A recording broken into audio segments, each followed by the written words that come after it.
नमस्कार नीलिमा किचन को आपण मानक अनेक अनेक स्वागत। आज मु आपण मानक सहित शेयर करी अंगूर मिठा रेसिपी। यह खाइबा को बहुत टेस्टी। तेबे वीडियो को स्किप न करी प्रथम शेष पर्यंत देखिबा अनुरोध। तेबे आरंभ करिबा आज रे रेसिपी। मुठी 250 ग्राम रो अंगूर नेइची देखंतु। यह को भल भाबरे आग बाछि नबा तापरे परिष्कार भाबरे धोई नेबी। आउ ये अंगूर मिठा तैयारी करबा पई एई भली भाबरे लंबा आकार रे अंगूरटा नेले भल है काहेकि ए अंगूरटा बहुत मिठा। एबे याको परिष्कार भाबरे आग बाछि के धोई नेबी। धोई सारला परे मिक्सिंग जार ने नबा याको भल भाबरे बाटी नबा। आदरे जमा भी पानी देबी ने। एबे बाटी आनिबा। मो गोटे बाउल पर छणाटाई रखिली आरि ऊपर ढाली नेबी। सब जाक बाटी नबा आगे तापरे भल भाबरे चले नेबी। जो खदड़ा अंश तार जो चोपा मंजी से बाहरी जीवा तो भल लागिबो मिठाटा खाइबा को। देखंतु सब जाक चले नै जे एबे मापी नबा। देखंतु मो गिनारे ही मापटा नउजे ठीक ठाक माप हेले मिठाटा भल हबा। गोटे गिना टोटल 2 गिना देखंतु आधरे टिके भी मो पानी यूज करिनी। एबे आधरे मिसै नबा 5 टेबल स्पून कॉर्नफ्लोर जोटा कि ई कप रे आधा कप।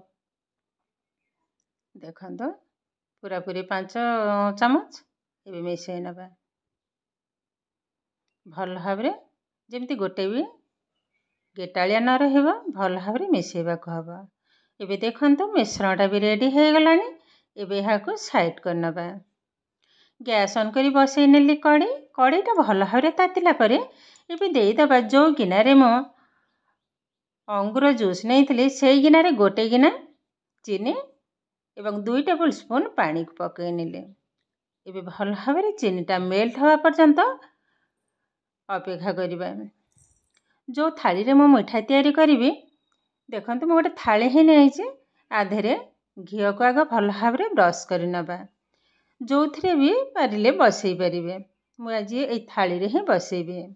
एबे देखंतु चीनीटा भी धीरे धीरे मेल्ट हबारे लागिलानी। आ किछि समय टिके बसिबा। गोटे तार आसीबा पर्यंत टिके अपेक्षा करिबा। एबे टिके चेक करनबा। खड़िकारे उठे नेले आंगुठी रे टिके लगे नेबे। देखंतु भल भाबटे देखै दउछि देखंतु गोटे तार आसुची एई भली भाबरे ही सिराटा हबो। एबे जो मिश्रण मु रखै देली अंगूर जूस एवं कॉर्नफ्लोर मिसई की रखिथिले ताको गोटे हाथ रे ढाळुची आ गोटे हाथ रे एई भली भाबरे गोळेई नेबी। नहले किंतु गेटालिया हे जिवो मिठाटा एते भल हबनी। एई भली भाबरे कंटिन्यू 5 रे 7 minute low to medium flame रे ही फुटेइबा को हबो। भल भाबरे एई भली भाबरे गोळेइबा को हबो। एबे देखंतु धीरे धीरे एबी बहलिया हे गलानी। देखंतु बहुत सुंदर आसुची देखिबा को। आउरी 3-4 मिनिट टिके बसिबो। एबे भी हेइनी। एबे पके नबा ग्रीन फूड कलर। एटा ऑप्शन अपन मान चाहिले पके परिबे न हेले नाही। देखिबा को टिके सुंदर लागिबो से सगासे मु 2 रु 3 ड्रॉप पके नेले।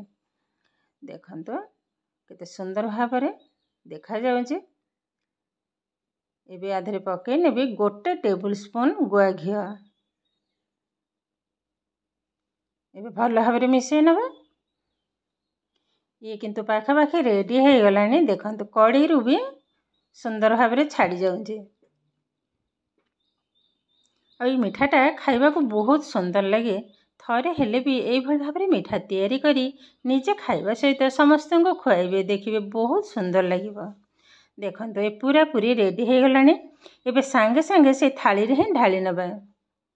गैस टा को बंद कर नेबे एवं ए थाली रे ढाली नबा।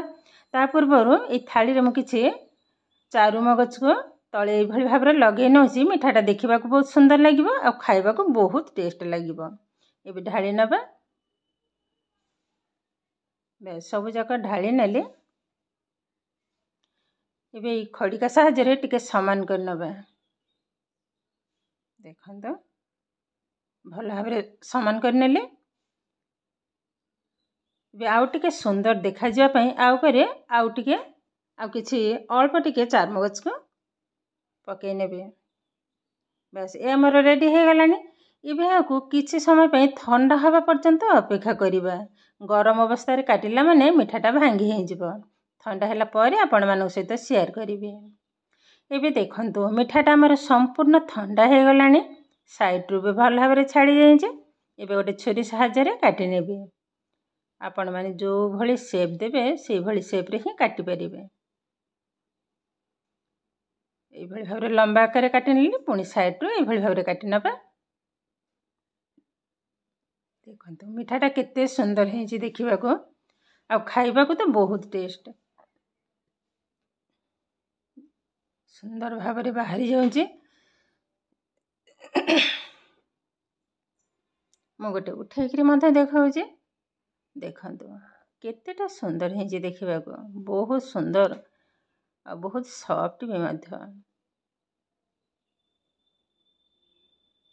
ଦେଖନ୍ତୁ ବହୁତ ସୁନ୍ଦର ଲାଗୁଛି, ଏକଦମ ନରମ। ଦେଖନ୍ତୁ ଏବେ ଗୋଟେ ପ୍ଲେଟକୁ ମଧ୍ୟ ଉଠାଇ ନେବି। ଦେଖନ୍ତୁ କେତେ ସୁନ୍ଦର ଭାବରେ ଏ ଅଳ୍ପ ସମୟରେ ଏ ଅଙ୍ଗୁର ମିଠା ଆମର ରେଡ଼ି ହେଇଗଲାଣି। ଆଜିର ଭିଡ଼ିଓଟି ଆପଣମାନଙ୍କୁ କେମିତି ଲାଗିଲା କମେଣ୍ଟ କରିବାକୁ ଜମା ବି ଭୁଲିବେନି। ଆଉ ଯଦି ଭିଡ଼ିଓଟି ଭଲ ଲାଗେ ଲାଇକ୍ କରିବେ, ସେୟାର କରିବେ, ସବସ୍କ୍ରାଇବ୍ କରିବେ। ଏମିତି ଆହୁରି ନୂଆ ନୂଆ ଭିଡ଼ିଓର ନୋଟିଫିକେସନ୍ ପାଇବା ପାଇଁ ପାଖରେ ଥିବା ବେଲ୍ ଆଇକନ୍କୁ କ୍ଲିକ୍ କରିବେ। ତାହେଲେ ଆଜି ପାଇଁ ରହୁଛି, ପୁଣି ଦେଖା ହେବ ଆଉ ଏକ ନୂଆ ଭିଡ଼ିଓରେ। ନମସ୍କାର।